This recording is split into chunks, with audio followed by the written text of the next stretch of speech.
समझ नहीं आ रहा अपने सैलरी इंक्रीमेंट का क्या करूं। बेटा इतना क्या सोच रहा है? अपने म्यूचुअल फंड्स के एसआईपी का टॉप अप करा ले। This is the right time. क्या? समझ में नहीं आया। बेटा इतना क्या सोच रहा है? अपने म्यूचुअल फंड्स का एसआईपी टॉपअप करा ले। This is the right time. अब समझा।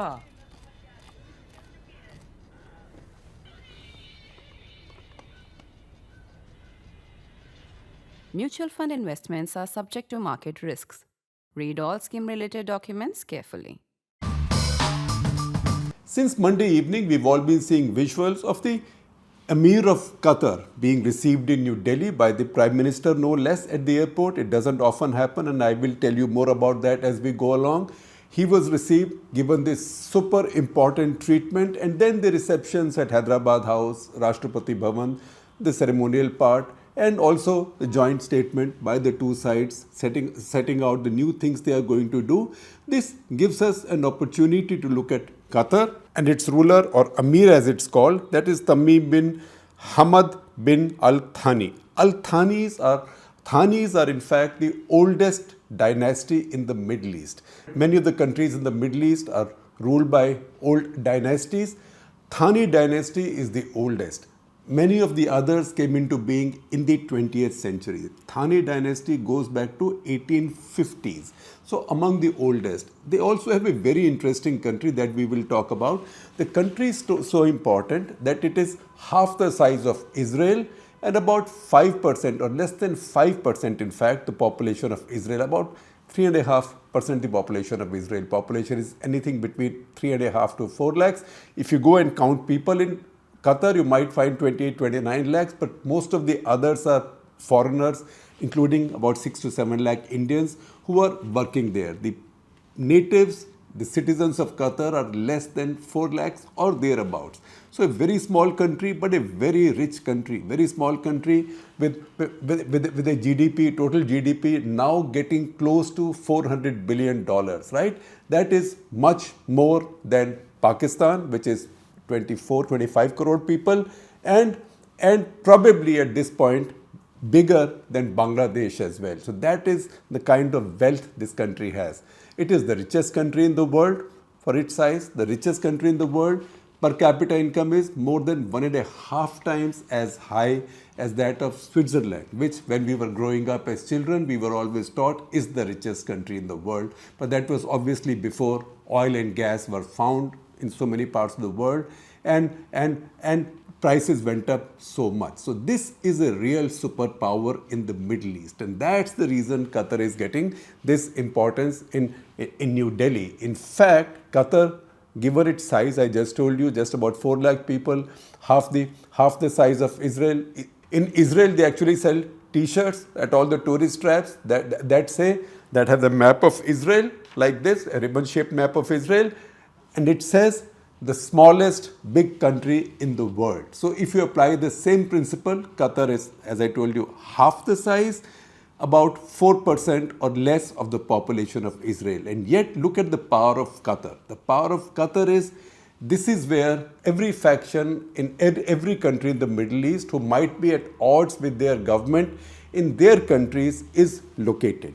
This is where the current head of Hamas is located, Khalid Mashal. He's there. He's now the active chairman of the political bureau of Hamas, Khalid Mashal. And frankly, this is also the only country where a Hamas leader, or at a stretch even a Hezbollah leader, might be safe. I don't know many Hezbollah leaders there, but I do know that many of the Al-Qaeda people go in and out. In fact, for the Taliban, this has been their second home. And that is how it is the power of Qatar that they delivered Afghanistan to Washington, because this is where all the negotiations took place, and that's how the Doha agreements were arrived at. All of that was, I won't say brokered, all of that was midwifed by the Qataris royalty. So Qatar has that power in the Middle East. For a small country, very powerful economy, great geopolitical location. It is in some ways is landlocked.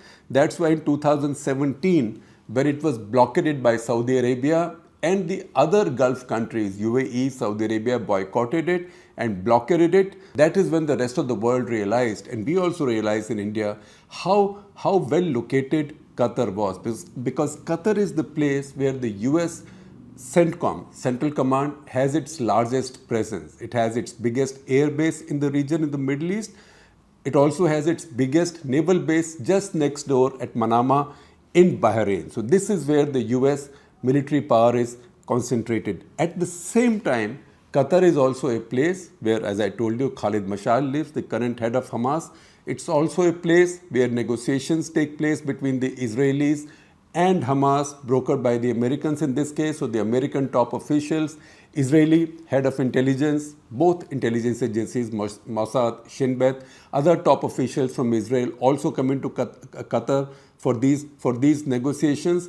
And this is also where the Iranians have a strong presence. So this is really the fulcrum on which the entire Middle East and its intriguing politics revolves. That's why Qatar is so important. And that might also explain why the Prime Minister himself went to receive the Emir of Qatar. Now, how many times I told you, it's a rare occurrence. This is Narendra Modi's 11th year as Prime Minister. How many times has he gone to receive anybody before? So I will read out the list for you, and then you can see how importantly Qatar is being treated. So the first one was Shinzo Abe. India and Japan have always had a very special relationship. So Shinzo Abe in 2017. After that, Emmanuel Macron in 2018. Again, India-France, very special relationship also on defense military side. Strategic side as well. Then King Abdullah of Jordan. That was again an outreach to the Middle East, to the Arab Middle East. Also because there was an impression when the BJP came to power that the BJP is a Hindu party, it will be hostile to Muslims. So Modi government or the Modi PMO and MEA, they chose to go the Arab route. They chose to go the Arab route to demonstrate to the world that they were not hostile to Muslims, and also that Muslim nations were not hostile to them. And that's how so many of these countries gave their top national honors to Prime Minister Modi, and a big Hindu temple was built in UAE as well. So this is all part of the same process. That's how King Abdullah of Jordan 2018. With Jordan, India has had sort of mixed relations. There was a time when relations became very warm. That was in the Rajiv Gandhi era. There was a story that then Crown Prince of Jordan, who was the brother of the ruler at that point, he presented Rajiv Gandhi some two fancy cars, and there were wild rumors that he took them for his personal use. No, those were given away to the Prime Minister's retinue, but those cars were presented. It was also the time when Royal Jordanian Airlines got landing rights in India and also the rights to pick up passengers from India and then go to Oman and carry them on to Europe and then to America. That's a very important right for a foreign airline. In the aviation business, it might be called third freedom, fourth freedom, like that. Don't let me go into any of that. At some point, we'll talk about that. But it was a very special favor that Rajiv Gandhi did to the Jordanians. Looked like things were getting better, but once again, as time passed, Jordan seemed more inclined towards Pakistan. Remember, Pakistani Armed Forces, Army, Navy, Air Force, they have all worked very closely with these Arab countries which have very small populations, lots of money to buy top class weaponry, top of the line weaponry in the world, but really no people to use them. In fact, if I take you back to my favorite humorist, American humorist P.J. O'Rourke, in fact, I just saw an article about him in the Washington Post saying that, look, he was a conservative, and today, when you are saying conservative access in the Trump era, how we are all missing P.J. O'Rourke, because he will call out anybody's bullshit, if I may use that expression. Supreme Court, I hope you will not haul me in for this and waste your time even more.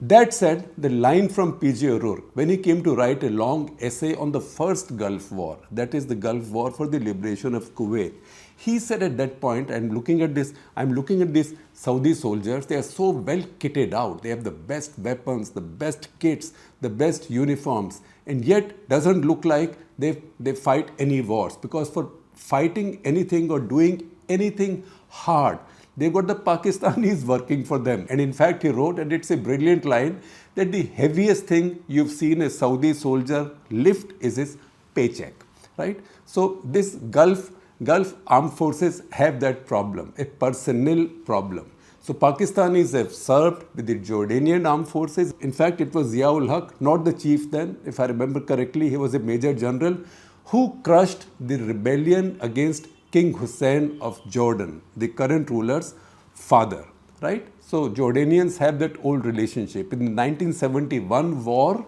Jordanians transferred at least one squadron of their F-104 starfighters to Pakistan Air Force for use in that war. So it's that close a connection. So it tilted again. So post Rajiv, it again tilted to the Pakistani side. Then Crown Prince, King Hussein's brother, Prince Hassan, was also married to a Pakistani, Princess Sarbat. However, as King Hussein departed, it was his son who succeeded him, not the brother who was the crown prince. That complex history we needed to understand. Similarly, Saudi Arabia, UAE, all of them have had close Pakistani military connections for training and also for people who work on deputation in these. In fact, it's a story that I've told you and it's a picture I've shared with you. When I made my first flight from Dhahran to Kuwait on the day of the liberation in a Saudi Air Force C-130. See that picture? All of the flight crew, the pilots, the cabin crew, as well as all the airmen in the back, they were all Pakistanis. They were all on loan from Pakistan Air Force. So there is that deep connection. Even in Qatar, the small Qatari submarine fleet, the midget submarine fleet, the fleet of tiny submarines, that for a long time has been run by Pakistani Navy personnel. Now you remember that story of 8 former Indian Navy personnel who was working for a company in Qatar called Dara Global Technologies and Consultancy Services. They were working with an Italian firm. This company was working with an Italian firm with which the Qataris had signed a contract for more high-tech stealth submarines. This Italian company is Fincantieri. These personnel was arrested on charges of espionage, or of spying and leaking these stealth submarine secrets to Israel. Now, this is not a set of charges that has either been confirmed by the Qataris formally or by the Indian side. However, it was on the Prime Minister's intervention when he made a visit to Qatar last year, and that visit is something that the Emir and the Prime Minister's office had planned, but it was not announced before he actually made it. So he was in the Gulf, and from there, suddenly it looked like it was an unplanned visit. It was a planned visit. Obviously, talks were going on about the release of these people. 7 of the 8 were released. One is still in custody, and both sides have been saying that that is sub judice, so that's going through its legal process. So there was that background as well. Within all that, why Qatar with so few people? Qatar has, after Russia, the largest amount of gas in the world. India is thirsty for LNG, liquefied natural gas. India needs enormous amounts of energy. Now, Russian gas, it's tough to bring Russian gas to India with all these sanctions and stuff. Maybe at some time sanctions will go. But again, this is much closer than any Russian source to bring gas into India. Tomorrow, you could even build gas pipelines from Qatar into India. So Qatar is a big gas power for India. It is the largest exporter, or India's largest import of natural gas is from Qatar. Then come the others. Now, of course, Donald Trump wants us to buy some more gas from him. We'll see how that goes, because that will add that much freight cost. And that gas will then have to compete with Qatari gas. So one of the things that was done on this visit was a 20-year contract beginning 2028, because India has an existing gas supply, LNG supply contract with Qatar that concludes in 2028. So some price negotiation, etc., has taken place, and the next contract has been signed for 20 years. So to that extent, India has secured this much gas for the following 20 years. How much gas it is? It is 7.5 million metric tons per year. That is the amount of gas that will come in. It's coming in now, but from 2028 again till 2048. So this gas is secured. That's one of the reasons Qatar is so important. The other reason is that it is, as I started out by saying, it is the fulcrum of everything that happens in the Middle East. It's a small country. It's the smallest of the Arab countries. effectively the smallest. There is also Bahrain and Kuwait, which are also quite small, but this is effectively the smallest that is active in the Arab world and across the world. This is a country where deals take place and which has actually built itself into the diplomatic, geopolitical deal capital of at least this part of the world. So Hamas and the Israelis want to do some settlement, some ceasefire, exchange of hostages. Americans want to broker it. It all has to happen in Qatar. Somebody wants to send a message to the Iranians, do some stuff with the Iranians. That will happen through Qatar. America wanted to get out of Afghanistan, to hold talks and to also host the Taliban. That happens in Qatar. Al-Qaeda vaporized, Osama bin Laden was killed, his family had to be housed someplace. The Qataris have actually built a separate quarter, a complex of residences where Osama's extended family members are living. And all of this while the biggest American base in the Middle East is also hosted in Qatar. So it is that kind of versatile country, geopolitically versatile and also geopolitically fleet-footed, and for all of it they can back with money. And the Qataris had the vision. They figured this out much earlier, that they were a small country in a region where the UAE and the Saudis and the Iranians and the Israelis already had a lot more importance, and Egypt had the size and the population. Even the Syrians were important. So for Qatar to become important, they had to do interesting things. And because Qatar had the money, the father of the current ruler, he showed incredible foresight in founding Al Jazeera. Now, Al Jazeera is the only globally important media organization anybody in not just the Gulf, but anybody in the entire Islamic world has. It rivals the BBC and CNN. Its production qualities actually are better than BBC and CNN. It also pays people more than BBC and CNN. And its agenda, it's sort of barely concealed. You can see it, but it is not so in your face that mainstream watchers will completely ignore it. Also, a lot of people watch it. I watch it to get the other side of the story, say on Gaza as well, because they stay with those stories and they do it very seriously. So this is a very, very serious news channel. I think the Israelis keep trying to ban it from their country once in a while.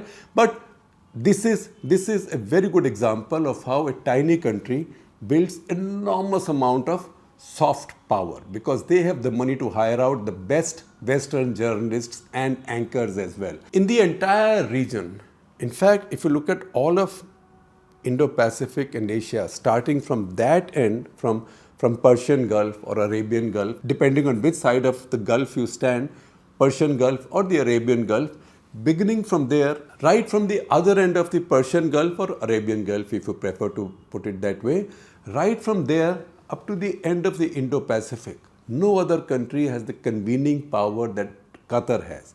And yet at the same time, it has Al Jazeera. It houses the biggest American military presence in the Middle East. At the same time, it has Al Jazeera, which is constantly attacking America and its allies as well, and Israel as well. And yet the Israelis come here for negotiations. That is the power of Qatar, and that's the reason its Emir gets that much importance. Because for the Qataris also, it's important that their friends know or acknowledge that they are as important as UAE and Saudi Arabia. So if you see our Prime Minister, he's been to UAE 5 or 6 times.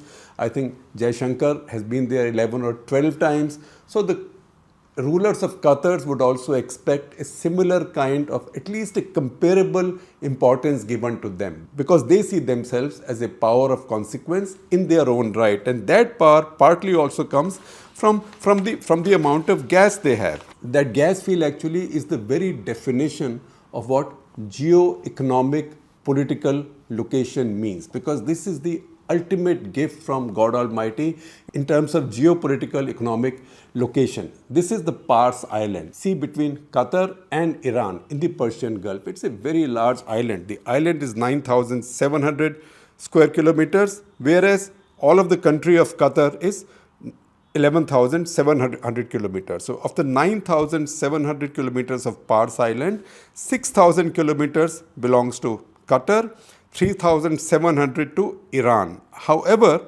of the gas under this island, 1,800 trillion cubic feet belong to Qatar and about 800 trillion cubic feet belong to Iran. If you Google for the largest gas fields in the world, the largest will be North Dome, which is with Qatar, and among the second largest or third largest will be South Pars, which belongs to Iran. It is this gas. Besides this gas, there are also loads of gas-bearing sediments. In fact, today, these are reckoned to hold about the equivalent of 50 billion barrels of oil. So just think about it, a tiny country, tiny geography, very few people, so much money that they can set up Al Jazeera and rub their finger in the eyes of all their allies and supporters whose armies they host.